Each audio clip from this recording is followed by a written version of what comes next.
এই মুহূর্তে দাঁড়িয়ে যুদ্ধের 12তম দিনে এসে কোথাও গিয়েই আমেরিকা বা ডোনাল্ড ট্রাম্প একেবারে এই যুদ্ধ থেকে কন্ট্রোল হারিয়ে ফেলছে।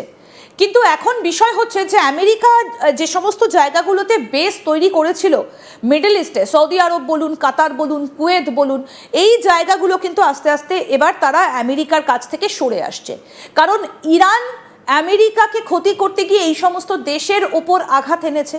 আমেরিকার যে বেসগুলো ছিল সেগুলোকে একেবারে ধ্বংস করে দিচ্ছে। তাই এই দেশগুলো নিজের দেশের আর ক্ষতি মানতে রাজি হচ্ছে না। তাহলে কোথাও গিয়ে আমেরিকার যে এয়ার ডিফেন্স সিস্টেম, এই দেশগুলোকে কি তাহলে বাঁচাতে পারলো না? তাহলে যুদ্ধে কি একেবারে কন্ট্রোল হারিয়ে ফেললো আমেরিকা? মরিয়া ট্রাম্প কি এবার তাহলে ইরানের দিকে একেবারে পরমাণু মারবেন? আমরা এই বিষয়গুলো নিয়ে আজকে আলোচনা করব। আমাদের সঙ্গে রয়েছেন ডিফেন্স বিশ্লেষক বিশেষজ্ঞ আর কে শ্রীবাস্তব। স্যার, আপনাকে স্বাগত জানাই আজ তাক বাংলায়।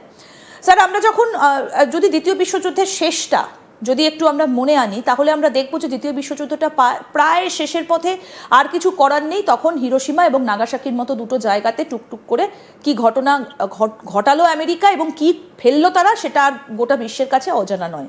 এবারও কিন্তু হাতের বাইরে চলে যাচ্ছে, কন্ট্রোল হারিয়ে ফেলছে ইউএসএ। তাহলে কি এবার সেইভাবেই শেষ করবে আমেরিকা? নমস্কার। এত সুন্দরভাবে আপনি আজকে দিনের, যেটা আজকে 12 মার্চ, আজকে দিনে যা যুদ্ধ রিভিউ আপনি করছেন, আর এত সুন্দরভাবে করলেন যে কি আমেরিকা লাস্টের দিকে কি করবে, ওদের কাছে অপশনটা কি আছে, ওদের কাছে ওরা কি করতে পারে। ওর মধ্যে একটা অপশন তো আছেই, নিউক্লিয়ার মারবে, কিন্তু ওটা কত প্রবাবিলিটি আছে এটা আমরা বলতে পারছি না। কেন যে আপনি যদি new York Times, Washington post বা ওখানে যে ওয়ার্ল্ড স্ট্রিট জার্নাল, আমেরিকান যতগুলো জার্নাল দেখবেন, ওর মধ্যে একটা ওরা সার্ভে করে বেরিয়েছে। আর ওই সার্ভেতে এখন দেখাচ্ছে যে এবার লোয়েস্ট রেটিং, যুদ্ধের জন্য লোয়েস্ট রেটিং অ্যাপ্রুভাল যেটা আমেরিকান লোক আছেন 41% বলেছেন কি ওরা এই যে যুদ্ধ আছে, যেখানে কোথায় ওরা 90%, 80%, 70% এরকম, ওরা যখন আফগানিস্তানে হয়েছে, ভিয়েতনামে হয়েছে, ইরাকে হয়েছে, দ্বিতীয় বিশ্বযুদ্ধ গেছে আমেরিকান আর্মি, ওটা পুরো একটা দিয়েছে। ওর মধ্যে বলছে যে এবার দ্য লোয়েস্ট অ্যাপ্রুভাল যেটা রেটিং আছে এবার আমেরিকাতে লোক ট্রাম্পকে দিচ্ছেন, বলছেন এই যুদ্ধটা ইনি করলে ভালো করেননি। That is point 1। পয়েন্ট 2, আপনি ঠিকই বলছেন, গতকাল আপনার ট্রাম্প বারবার বলছেন ওখানে তো সব টার্গেট শেষ হয়ে গেল আর আমাদের কিছু করার নেই, কিছু দিনের মধ্যেই আমরা এখানে আমাদের কন্ট্রোলে সিচুয়েশনটা চলে আসবে। এটা কি সৎ? আমার মনে হয় না এটা সৎ নয়। এটা আমরা বারবার বলছি কি এটা সৎ নয়।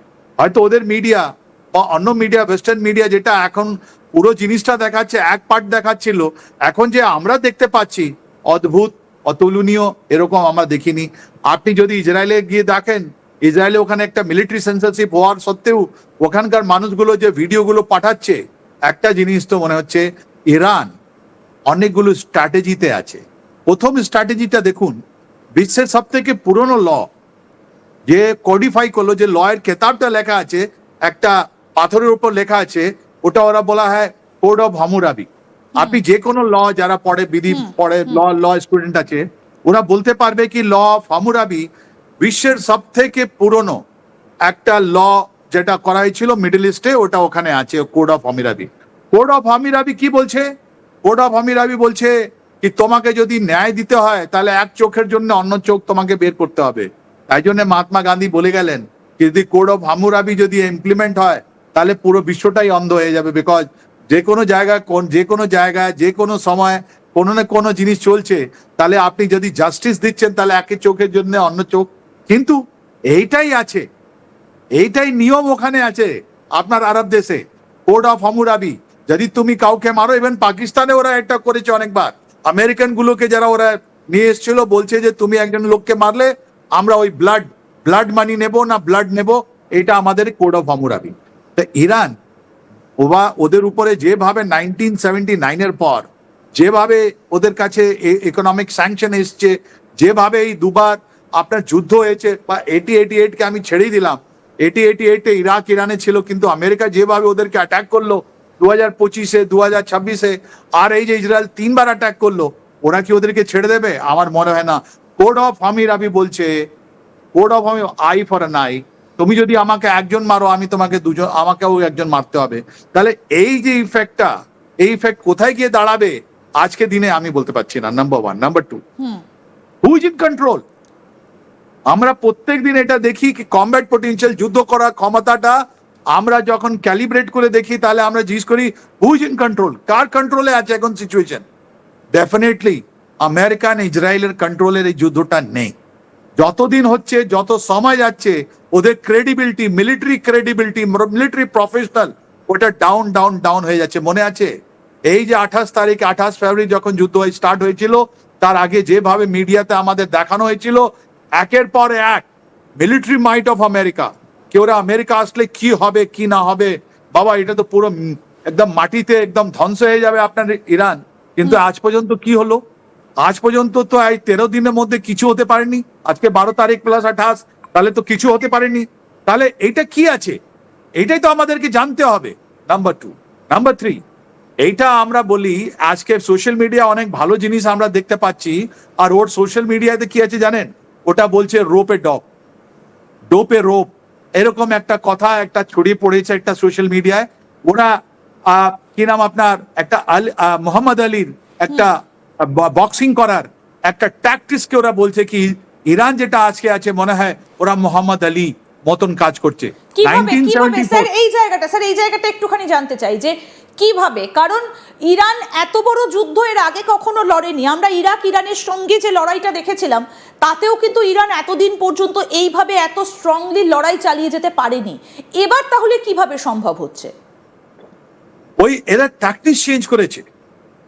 এই ট্যাকটিক্সের মধ্যে অনেকগুলো জিনিস, যেরকম বললাম কোর্ট অফ হামুরাবি আছে, ওদের ধর্মীয় যুদ্ধ আপনিও ডিসকাস করছেন, ওর মধ্যে এরা ধর্মের জিনিসটা বের করে এটা আপনার ওর প্রেসিডেন্ট বললেন, এটাই তো একটা জিনিস। আমরা এটাই আলোচনা হচ্ছে আমাদের মধ্যে কি ওদের ইরানের মধ্যে যেটা আছে, একটা আছে আপনার স্পিরিচুয়াল লিডার, সুপ্রিম লিডার যেটা খামেনি ছিলেন, আর একদিকে ছিল ওদের প্রেসিডেন্ট ছিলেন। তাহলে এদের মধ্যে কি ঝগড়া হয়ে গেছে?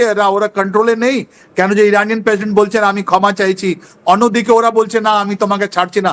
আজকে ওরা হামলা চালিয়েছে, আর হামলা যদি আপনি এই ভিডিওগুলো দেখেন তাহলে আপনি বুঝতে পারেন কত ভয়ঙ্কর আছে, কত পিন পয়েন্টেড আছে। নাও 1974 এটা ওদের যেটা আপনার ওইটা যেটা আপনার আপনি দেখবেন এই যে কি নাম আজকে যুদ্ধ যেখানে দাঁড়িয়ে আছে, আপনি ওটা যদি দেখলে আপনি বুঝতে পারবেন কি এরা একটা মোহাম্মদ আলী থেকে একটা নিয়েছে। ওরা এই মোহাম্মদ আলী 1974 জর্জ ফরম্যান সঙ্গে আপনার গিয়ে একটা যুদ্ধ করেছিলেন। আর এই যুদ্ধের মধ্যে বক্সিং এর মধ্যে কি ছিল, মোহাম্মদ আলী জেনে বুঝে আপনি নিজের বডিটা প্রোটেক্ট করতেন, আর একটা ওই যে ডরিগুলো রোপ যেটা আছে ওর মধ্যে পড়ে যেতেন। আর জর্জ ফরম্যান অনেকগুলো ওনাকে বক্সিং পাঞ্চ মারতেন, আর পাঞ্চ মারলে উনি ওনার যে পাওয়ার ছিল, ক্ষমতা ছিল, আস্তে আস্তে উনি হারিয়ে ফেলেছিলেন। এন্ড তারপর মোহাম্মদ আলী ওটা কাউন্টার অ্যাটাক করেছিলেন। তারপর মোহাম্মদ আলী কাউন্টার অ্যাটাক করেছিলেন। আর এই যতগুলো জিনিস ছিল ওকে রোপে ডোপ বলা হয়, যে এর মধ্যে তুমি যখন দুশ্মন তোমাকে যখন অ্যাটাক করছে তুমি ভুলে যাও কি তোমার উপরে কি অ্যাটাক হচ্ছে, রাইট? আর তুমি ওর যতগুলো আছে তুমি অবজার্ভ করে নাও, এন্ড তারপর তুমি কাউন্টার অ্যাটাক করো। সেম জিনিস আমরা দেখতে পাচ্ছি আপনার ইরানে যতগুলো ওদের উপরে আমেরিকান ইসরায়েল হামলা করেছে, ওরা ওটা জিনিসটাকে নিজে অবজার্ভ করে নিয়েছে।